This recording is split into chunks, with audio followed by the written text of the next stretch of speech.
ఆ మధ్య ఊరి ప్రతినిధి మునసబు గుండెలో పుండు మానిపోతూ సెలవేసింది. అందుకు కారణం చిదంబరమే. రంగస్థలం రైల్వే స్టేషన్. ఆ రోజు భార్యతో బస్తీకి బయలుదేరాడు చిదంబరం. సినిమా చూసి రావాలని టికెట్లు తీసుకున్నాడు. సిగ్నల్ ఇచ్చింది. రైలు అప్పుడే రాదనిపించింది. ఫెన్సింగ్ పక్క చిట్కేసర్ చెట్టు కింద సిమెంట్ బెంచి ఖాళీగా ఉంది. భార్యతో పాటు కూర్చున్నాడు. ఊళ్ళో నుంచి వచ్చిన నలుగురు కూర్చున్న చోటు ఖాళీ లేకపోవడం చూసి చీమలు ఒంటి మీద పారాడినట్లయిపోయారు. వాళ్ళని చూడగానే సహజంగా లేచి నిలబడిపోయాడు చిదంబరం. అసహజంగా ఆగిపోయాడు. లేవలేదు. కారణం పక్కన భార్య కావచ్చు, వాళ్ళు తన రైతులు కాకపోవడం కావచ్చు, ఇష్టం లేకపోవడం కావచ్చు, మూడు భావాల సమాహార రూపం పనిచేసి ఉండవచ్చు, త్రిగుణీకృతాహంకారం కావచ్చు. ఏరా కళ్ళు కనబడ్డంలా అంటే చిదంబరం తల ఎత్తి వాళ్ళ కళ్ళల్లోకి చూసి కనిపిస్తున్నాయి అన్నాడు. ఒళ్ళు పొగరెక్కిందా అంటే లేదు అని చెప్పిన చిదంబరం లేవలేదు. ఉత్కండ్రా నాలుగు ఒళ్ళు పొగరు అని ఒక అతను చెయ్యెత్తాడు. దెబ్బ పడబోతుందని చిదంబరం తెలుసుకునేలోగా ఆమె ఎత్తిన చేయి పట్టుకుని ఉండవయ్యా పెద్ద మనిషి ఏంది చెయ్యేత్తా అంటూ అదమాయించింది. అరుపులు వినిపించాయి. పోర్టర్లు ప్రయాణికులు పోగయ్యారు. స్టేషన్ మాస్టరు వచ్చాడు. ఏందయ్యో ఆడకూతురు మీద చేయి చేసుకుంటున్నావు అని సర్దారు. ప్రయాణికులు ఎవరైనా ఇక్కడ కూర్చోవచ్చు, తప్పులేదు. ముందెవరు వస్తే వాళ్లే కూర్చుంటారు. వాళ్లను కూర్చోవద్దు అనే అధికారం మాకు లేదు, మరొకరికి లేదు. అంచేత ఇక్కడ తగాదా వద్దు అన్నాడు స్టేషన్ మాస్టరు. అంతలో రైలు వచ్చింది. ఎవరంతట వాళ్లే రైలు ఎక్కారు. పైకి తగాదా ఆరిపోయింది. లోన రగులు కూడా మొదలైంది. ఎండుగడ్డి వామిలాగా. ఆ రోజు నుంచే పల్లెవాళ్ళు అది యథేష్టంగా బెంచుల మీద కూర్చుంటున్నారు. అందువల్ల మంట ఆరిపోలేదు. దీంతో మునసబు గుండెలో పుండు మరీ పచ్చిగా అయిపోయింది. బావి దగ్గర జరిగిన అత్యాచారంతో కాకి పొడిచిన ఎద్దు పుండులాగా గుండె తీపులు తీసుకుంటూ ఉంది. చిదంబరం తీరు ఊళ్ళో వాళ్లకు నచ్చలేదు. పల్లెవాళ్ళు సంతోషంగా చెప్పుకోలేదు. సత్యనారాయణ లా డిగ్రీ పొందాడు. బస్తీలో అద్దెగదికి బోర్డు కట్టాడు. ఎవడో తప్ప ఏడాది పొడుగునా ఊళ్ళోనే ఉంటాడు.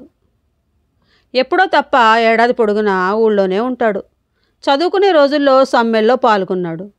గాంధీజీ అన్నాడు. జైల్లో ఉన్నాడు.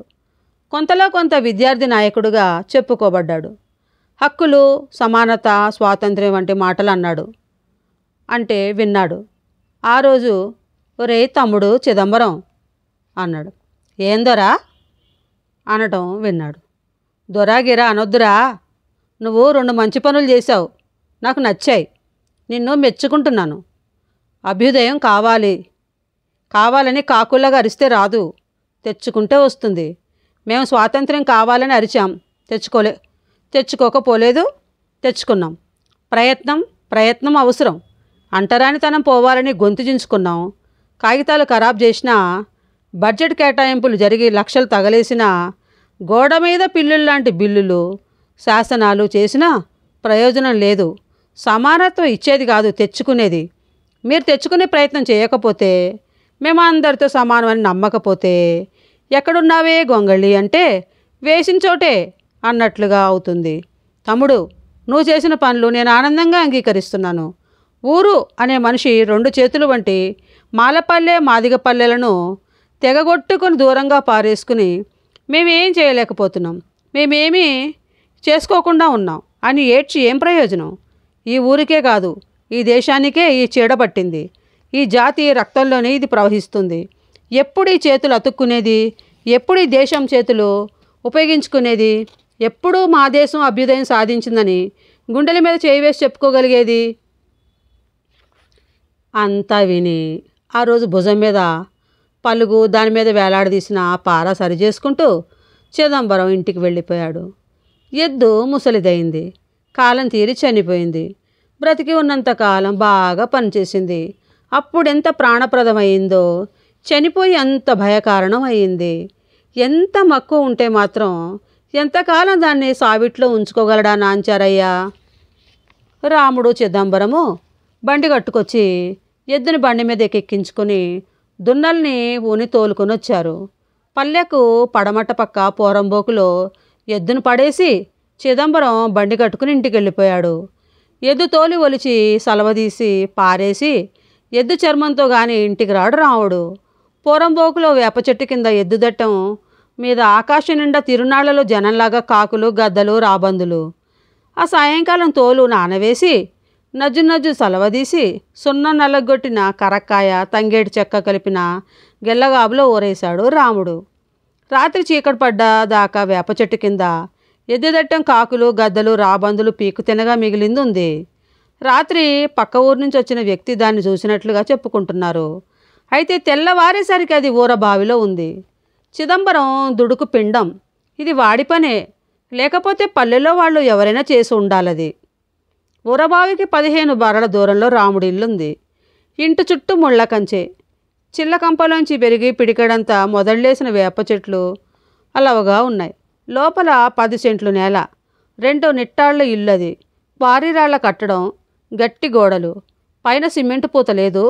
కప్పు గట్టిది కాదు, తాటాకు కప్పు. ఇంటి వెనుక ఎడం భాగంలో పెంటపోగు, కుడిపక్క గడ్డివామి. ఇంటి ముందు ఎడంవైపు గోడల్లోనిది పశువుల కొట్టం. అందులో 2 బండి దున్నలు పాడిగేదే. ఇంటి ముందు అరుగు ఖాళీ గుంజల మీద పరిచి తాటాకుల పందిరి. పడమటి శాంబరానికి తాటాకులు లేచి తుర్రిగా ఉంది. పందిరి మధ్య రాముడు కూర్చున్నాడు. కుడిపక్క పని సంచితోలు ఉంది. ఎడం పక్క ఎరుపు తిరిగిన నీళ్లు మూకుల్లో ఉన్నాయి. వెనక ఖాళీ గుంజ కానించి నిండా నీటితో తాబేటికాయ ఉంది. ముందు పనిరాయి, పక్కనే గోటం, ఆరే, పనికత్తి. రాముడు చిటికెన వేలి మీద వరుపుతున్నవారు. అంతకుముందు ఎవరో ఇచ్చిపోయిన పాత చెప్పుల జత వంగటం తెగితే నీళ్లలో వేసి ఉంచాడు. దానికి ముందు అటక మీద చెప్పుతో మడత తీసి అట్టలు కోసుకొని మళ్ళీ పైన పెట్టొచ్చాడు. రావన్న చెప్పులు గాలా? కాకేంద్ర పిల్ల సన్నాసి, నిన్నే చేసేస్తునిగా అని చెప్పాడు వచ్చిన మనిషితో రాముడు.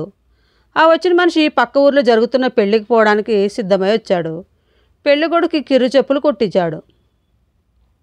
అందుకు రాముడు పెట్టింది పేరు.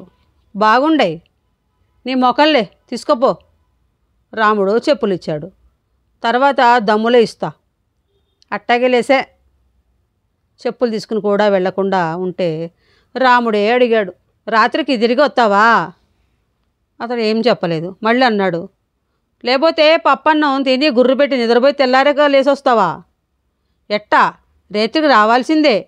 ఇంటికాడ అది పిల్లనాయాళ్లతో సావలేకుండా ఉంది. ఏం దల్లరి, ఏం కథ? అది సరే కానీ రావన్న మనోడు చిదంబరం చేసేడంటున్నారే అదంతా. ఇప్పుడు సమాధానం చెప్పడం రాముడు వంతు వచ్చింది. ష ఆడట్టంటోడు కాదురా, చేస్తే చెప్పి మరీ చేస్తాడు. దొంగవ్వారం వాడి ఇంట వంట లేదు. ఆడు నా కొడుకురా, ఏమనుకుంటున్నావో ఏమో. ఏందో అందరూ ఆడే చేశాడా అని అంటున్నారు. వాళ్ళ నోళ్ళల్లో పురుగులు పడతాయి ఎప్పుడన్నా సరే. బాగైంది రావన్న, పీడ ఎరగడైపోద్ది. అలా బాయి మనకు వదిలేస్తే ఎట్టా జరుగుద్దో యావో చూద్దాం. ఏందో అనుకుంటూ ఆ మనిషి వెళ్ళిపోయాడు. రాముడు మళ్ళీ పనిలో తలదూర్చాడు. చెప్పు ఉంగటం దగ్గర నానింది. చెప్పు పనిరాయి మీద పెట్టి గోటంతో గట్టించి తోల్లోంచి ఉంగటం కోసుకొని ఆరుతో బెజ్జం పైకెత్తి ఉంగటం తోలు దూర్చి కుట్టువారు సవర్ చేసుకొని ఆరుతో బెజ్జం వేసి కన్నంలోంచి నారు లాగుతూ కుట్టడం ముగించాడు. బావి దగ్గర జనం ఉన్నారు, తొంగి చూస్తున్నారు. అక్కడి నుంచి అరిచాడు రైతు, రాముడు, రే రాముడు, అయిందా? రాముడు అయిందని చెప్పాడు. రైతు వచ్చి పాత చెప్పుల జత చేతికి తీసుకుని ఉంగటాలు చూసుకుని నేల మీద వేసి కాళ్ళకు వేసుకుని వస్తాన్రా అంటూ వెళ్ళిపోయాడు. ఏమొస్తాడో ఏమో రాముడు సణుక్కున్నాడు. కళ్ళాల్లో ఏమైనా ఇస్తాడనుకోవడానికి ఆ రైతు తన రైతు కాడు. ఊరబావి చుట్టానికి వచ్చాడు. వచ్చేటప్పుడు ఉంగటం తెగింది.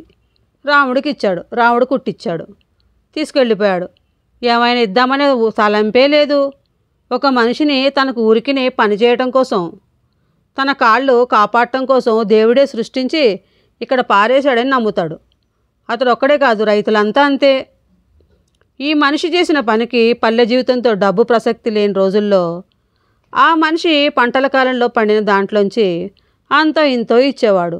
అలాగే ఏటి పొడుగున సరిపడే వస్తువులు లభ్యమయ్యేవి. ఆ కాలం పోయింది, ఇప్పుడంతా మారిపోయింది. రైతుల బ్రతుకే కరువైన రోజుల్లో అంత మాత్రం అయిపోయింది. పెద్ద రైతులు ఇప్పటికీ పంటల కాలంలో కొద్దో గొప్ప ఇస్తారు, చిన్న రైతులు ఇవ్వలేరు.